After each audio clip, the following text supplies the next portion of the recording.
What's going on, everybody's Webster Style, the man of voice fragrance, here with Miss N.D. Jones. N.D., how are you doing today? I'm great. Happy Saturday to everyone. Thank you. Thank you. Thank you for being here. This first inaugural, we'll say inaugural because what's happening in next year, AtlanticCon. What is your feel for the con so far? I think it's great. I've met a lot of great people. It's a lot of energy, and I'm sure as the day goes on, it will be even more so. Everybody's happy to be here.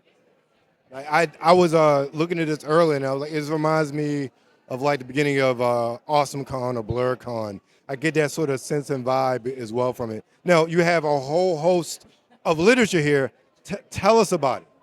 Absolutely. So I write fantasy with a focus on black characters as friends, lovers, and soulmates. So, what started you in your writing career?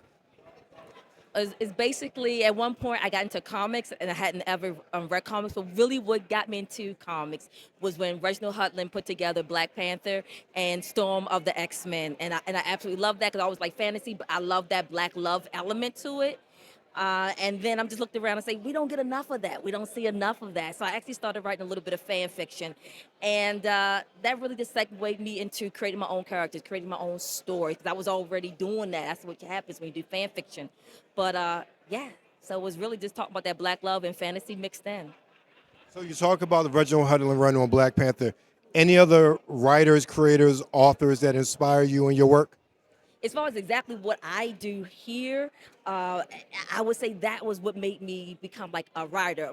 Being a reader is totally different. I read a lot of, actually, I used to be a social studies teacher, so I read a lot of black history, a lot of history in general, black politics. And so you see that in my book, that type of equity and social justice. But like I said, also family and relationships. So all of that is really just in the books that I write, in the books that I read and like personally.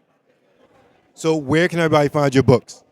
My books are most places you can find books online. So Amazon, Barnes and Nobles, Books a Million, Bookshop, especially if you really want to support indie authors and indie booksellers, go to Bookshop.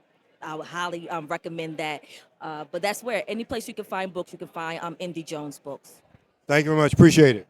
Thank you, sir. Appreciate you.